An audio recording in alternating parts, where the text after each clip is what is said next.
Spirit, fill the hearts of your faithful and kindle in them the fire of your love. Send forth your Spirit, and they shall be created, and you shall renew the face of the earth. O God, who by the light of the Holy Spirit did instruct the hearts of the faithful, grant that by the same Holy Spirit we may be truly wise and ever enjoy his consolations. And we make our prayer through Christ our Lord. Amen. So for our first talk of the day, I would like to introduce Anna Abram. Anna is co-principal with Dr. Sue Price of the Margaret Beaufort Institute of Theology in Cambridge.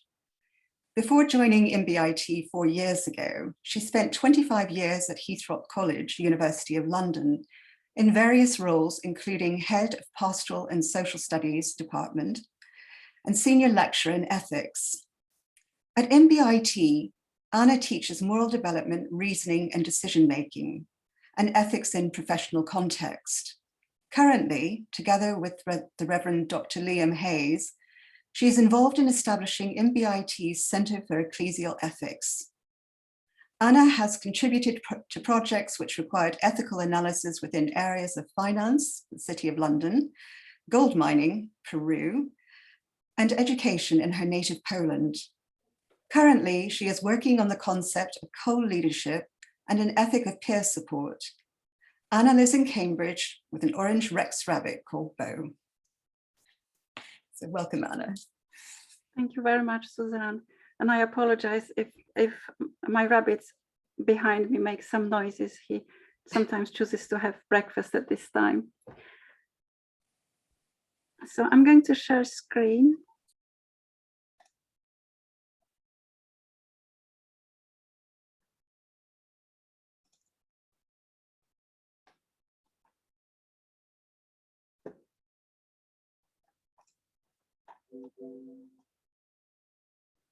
Is everyone able to see the screen? Okay.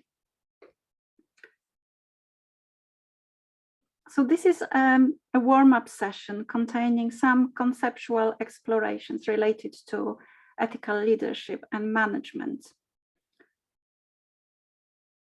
We'll start with a brief introduction. We'll spend very short time discussing leadership and management and the difference between them.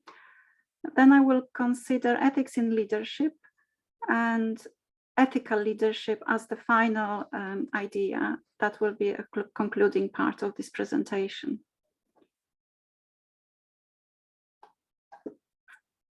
So as Suzanne mentioned at the beginning of this study day, we may have some views on leadership and perhaps some even misgivings about the whole idea of leadership, because many people say that they have little confidence in political leaders, business leaders, and religious leaders. So we also say that there is a crisis of leadership. Chris Lowney, in his book, Heroic Leadership, suggests that what often, and this is a quote, what often passes for leadership today is a shallow substitution of technique for substance. Our speakers here, and probably many of us in the audience, are leaders, but I wonder how many see themselves, how many of us see ourselves as such. I can think of one occasion when I did think of myself as a leader. I was 18 years old, taking part in the 1st of May procession in the center of the city where I lived, holding a Soviet Union flag, as all of us had to do at that time. Knowing that this is the last procession I'm attending, as this was my last year in the lycée, and feeling strongly about the lies uttered by our leaders, who were really misleaders, quite spontaneously, I organized binning of the flags. I remember vividly when at the end of the procession,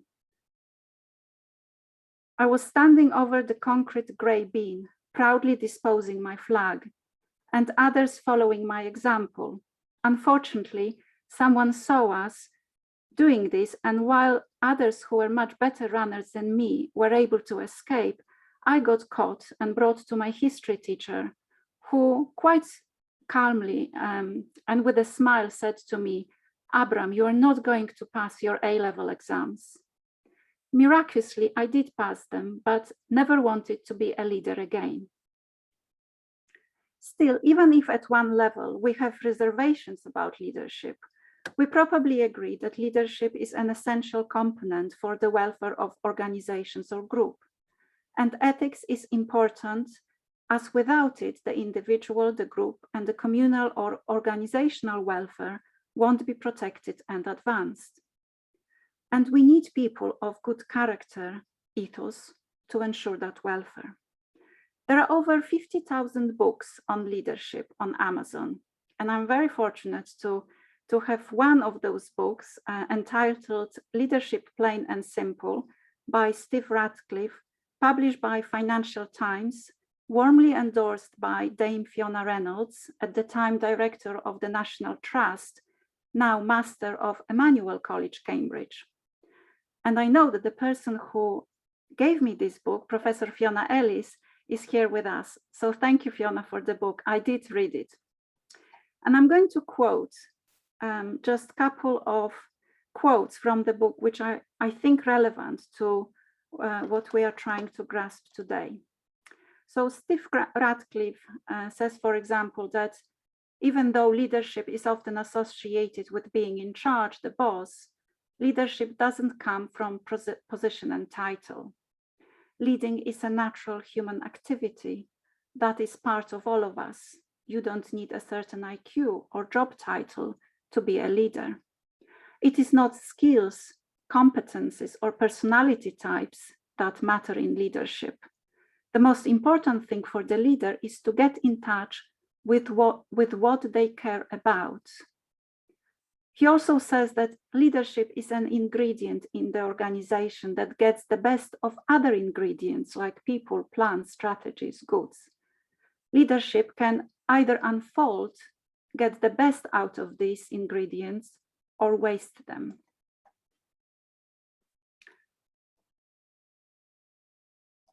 There are many terms and words associated with leadership, and I'm just listing here a sample, like influencers, planters, governance, managers, directors, principals, executives, presidents, perhaps innovators. The list can be longer than this. And I just want to make a couple of other generic points before moving to ethics. And they are in a way obvious. Not all leadership is ethical. Hitler was an inspiring leader to so many, and he was democratically elected. There are no perfect leaders. There are good and bad leaders. And there is no blueprint for ethical leadership and ethical management. There are different ways of approaching those functions.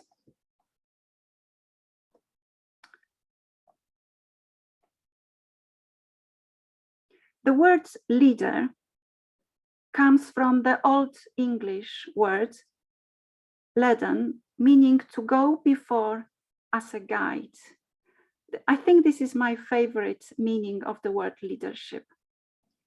A guide, to go before as a guide.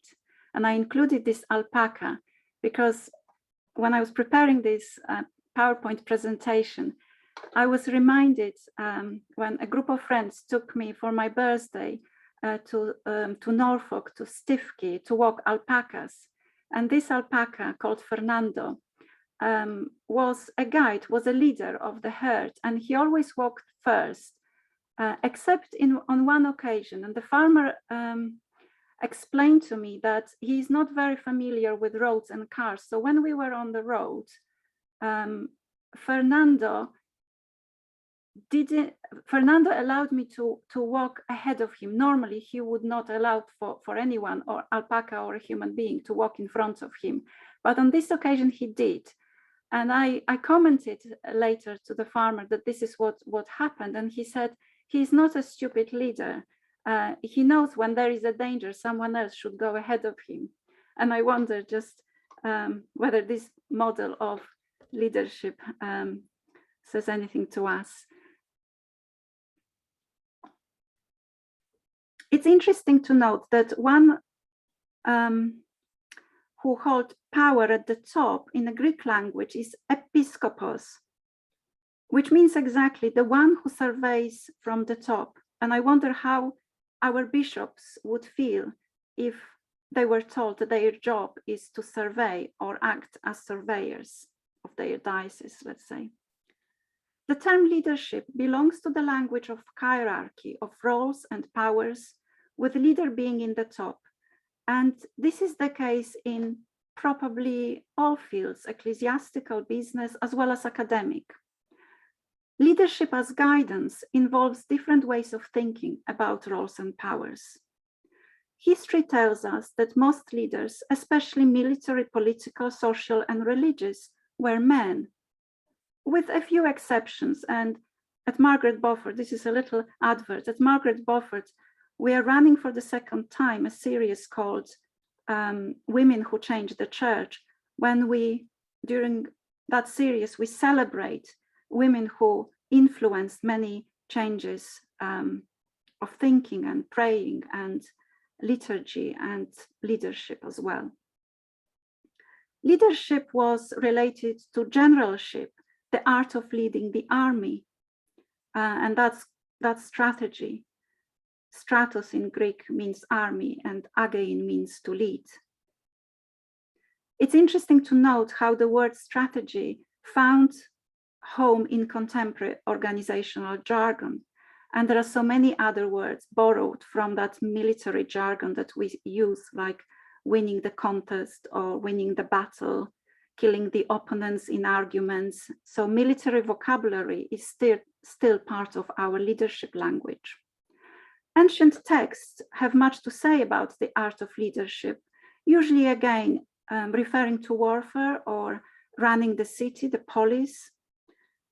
And there are works such as Machiavelli's The Prince, where we come across the advice to the governor of Florence, how to use manipulative tactics in order to win people of Florence and make them submissive to the governor. And fear is what is at the heart of this advice. Perhaps we could say that the style of leadership endorsed in that particular text is a manipulative leadership. There are many other styles, and I won't discuss them. I just wanted to list them because this is what I've come across during the research for this presentation and as part of my interest in the whole theme.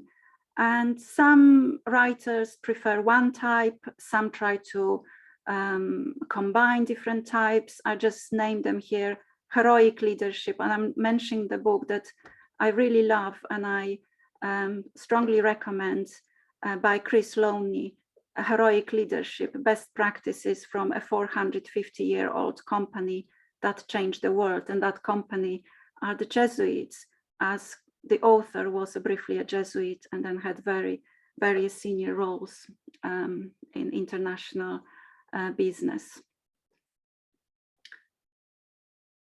So we have virtuous leadership, authentic, positive, professionally grounded leadership, moral management leadership. That's a new type, but I have come across a few times.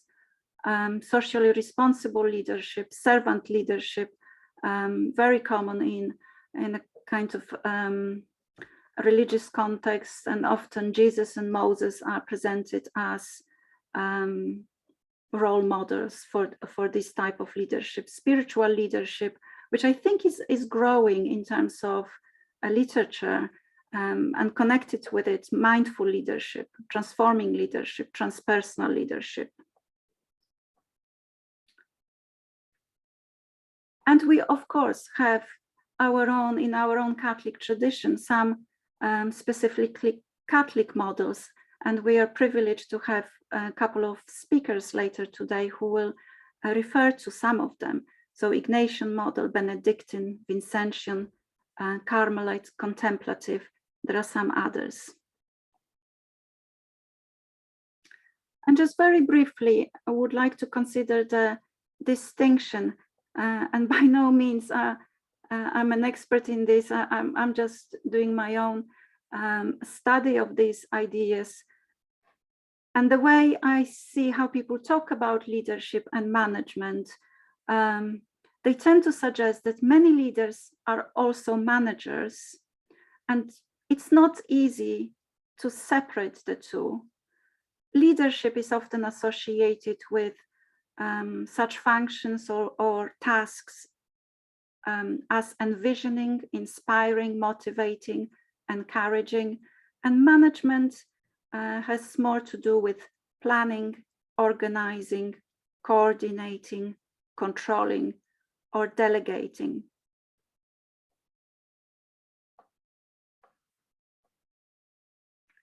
And now we move to ethics in leadership. Increasingly, there are courses for leaders which emphasize the importance of ethics. And here I'm mainly talking about organizational leadership. There is a growing field of organizational ethics with numerous journals and publications on ethical leadership. Many of them contain empirical approaches that measure value and suggest methods for creating ethical leadership. I have been involved in the study and teaching of ethics for nearly 30 years, and I'm always keen to explore new ways of thinking about morality and approaching moral issues. But I won't pretend that there is so much in this discourse of organizational ethics that I simply cannot relate to or can't understand. The excessive of empirical studies and the kind of simplification or simplistic approach to the idea that we can train people in companies or organizations to be moral. I'm not dismissing the desire and the intention to engage with ethics. I think that's really important and in a way quite remarkable that those writers try to perhaps engage even with the discourse of ethics, but there is a rather reductionist view of ethics, and the view that if we offer training courses in ethics and somehow train top executives to be ethical leaders, others will follow. And I'm not sure how realistic some of these approaches are. I won't say more than that because I'm still doing that research and engaging with the discourse. But just to give you an example, on this slide, I'm referring to something that I noticed comes up quite regularly, and the acronym for this is SELMS, Corporate Ethical Leadership Management Style. And here the text in the squares, these are quotes from some of the works. What is the purpose, the reasons for SELMS? So SELMS impacts the reputation of the organization. Being ethical is good for business as it avoids any legal issues. If the leadership of the company reflects ethical values, people will want to work for that company. And you can read yourself, there are a few others. The employees get treated very well if there is that kind of ethical climate. I'm not saying these are wrong statements, and in some way, as I'm sure Charles will be later inviting us to look at the ways we can learn from business, but there is quite a bit of ethics and presumption included in some of these approaches. So this is just one example.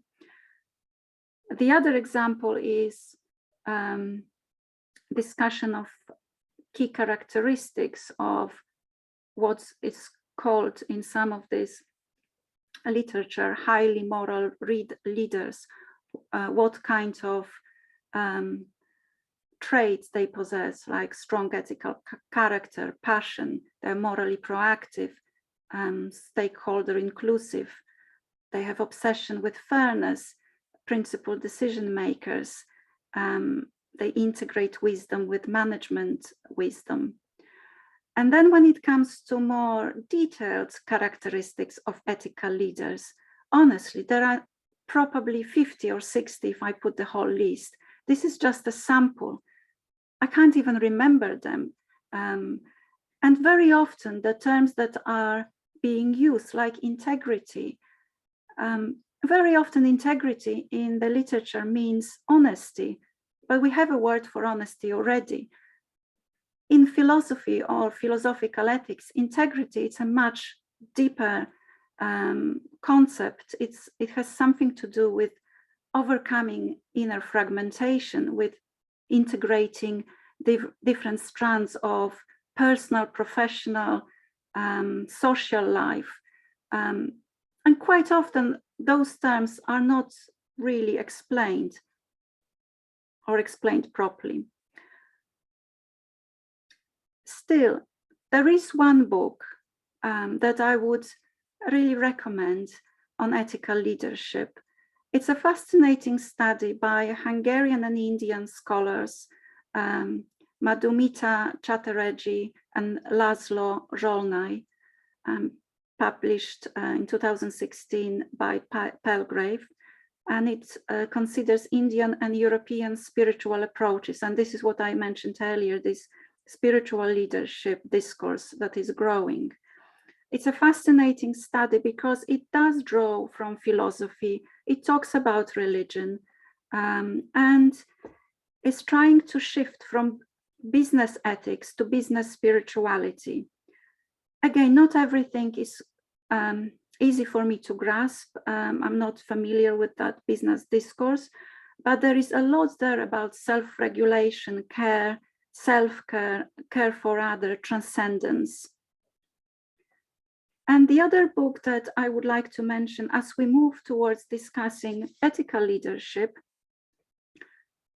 is a book by someone I know, published a few months ago, really, and it is entitled Just Universities. Catholic social teaching confronts corporatized higher education.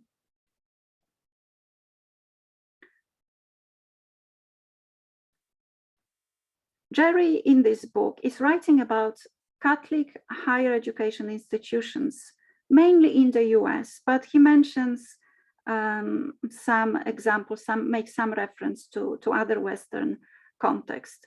And basically, he tells us how the higher education institutions, Catholic higher education institutions, fail to embody Catholic social teaching in their campuses and in their policies and practices.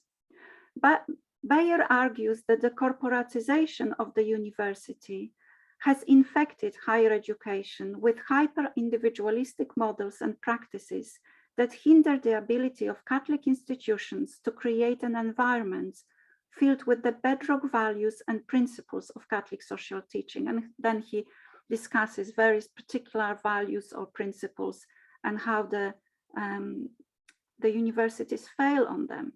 He gives lots and lots of examples. One of the reasons for mentioning this book is because Bayer offers an example of at least two obstacles to ethical leadership. And I now turn to these first two on this slide, first two points that he makes. One of them is complacency, in this case, relying on good reputation, shaped for so many years that Catholic education is really exceptional, and not being attentive to what is going on right now. And the second is the failure to practice what the organization preaches or teaches. And this is so common to many of our Catholic organizations, I would say. I'm sorry if I'm making some too generalized statements, but we're talking in the Catholic context about this topic.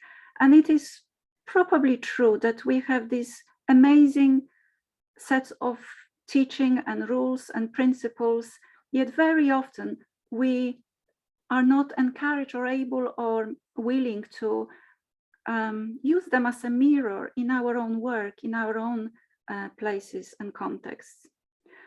I'm also adding to this list some other obstacles that I believe are crucial to considering when we talk about ethical leadership. The obvious ones are narcissism, self-righteousness, inflated ambition, rigorism and idealization, wrong attachments, including to ideas and ideologies, failures to see with open mind and hearts, especially not seeing the peripheries,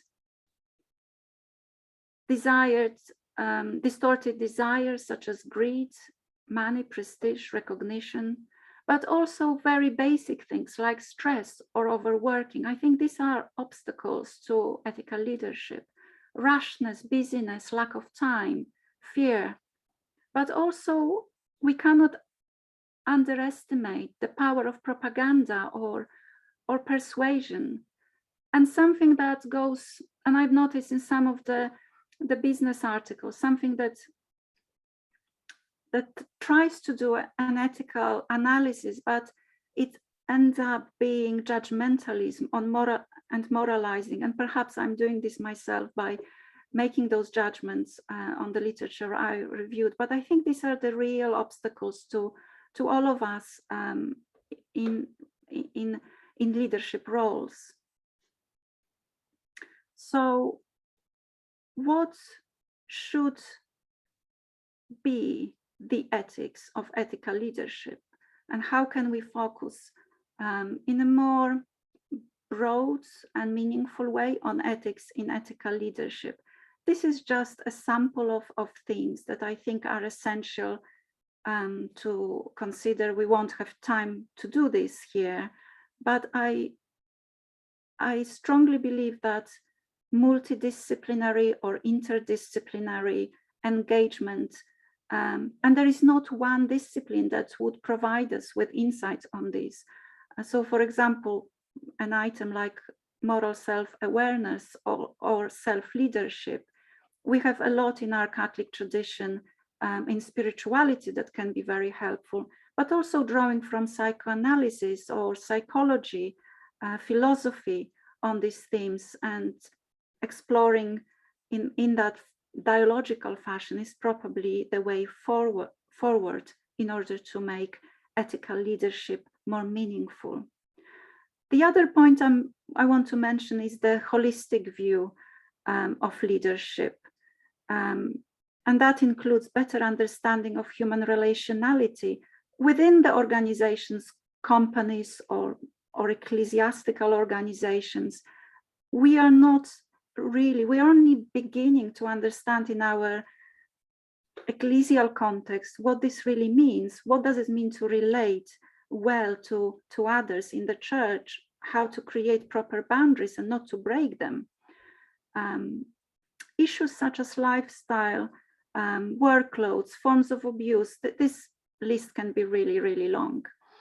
The theme of moral ambition, this is something that heroic leadership discusses a lot. What does it mean to have a desire to excel, but not to excel just for oneself?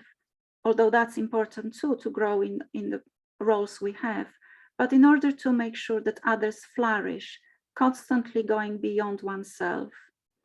Other themes like moral creativity, moral imagination, and improvisation. And this is especially important for the time of crisis, when scripts and sets of rules don't work in the same way, where we have to improvise. And what does it mean to improvise in a moral sense? A moral attentiveness, especially with a commitment to preferential option for the poor. On Thursday at our institute during the evening liturgy, we were marking the Black History Month. And one of our alumna gave the most profound reflection on what it means to be a Black person in this country, in the church. And whilst listening to her, I was thinking how little of our theology is genuinely intercultural, sensitive. How many white theologians really know the work of Black theologians? So there are always these peripheries wherever we are, that need attention. So this is what I mean by moral attentiveness. The other point is overcoming the stigma of failure. I think leadership is so much interested in success that maybe there is not enough acceptance that leaders fail, we fail, recognizing failure in ourselves, but also in others, and not dismissing them from their roles, respecting leaders who fail, but may still be good leaders, accepting limitation, our own and others. And I love the idea of the grace of self-doubt that one of my favorite theologians, Margaret Farley, writes a lot about. And ongoing development and exploration of new approaches to leadership, like peer review and co-leadership. And I have to say, this is something new to me experientially, to be a co-principal, but it's something that I really want to reflect and explore academically and existentially as a model, maybe not a model for every context, but something that is definitely working for me and for my colleague. And I know that Sue, who is here, agrees with me. This kind of accountability and sharing responsibility, not in a way like principal and vice principal, but as co-principals on the same level. There is something really quite powerful in this experience. And this is really a final point I want to make.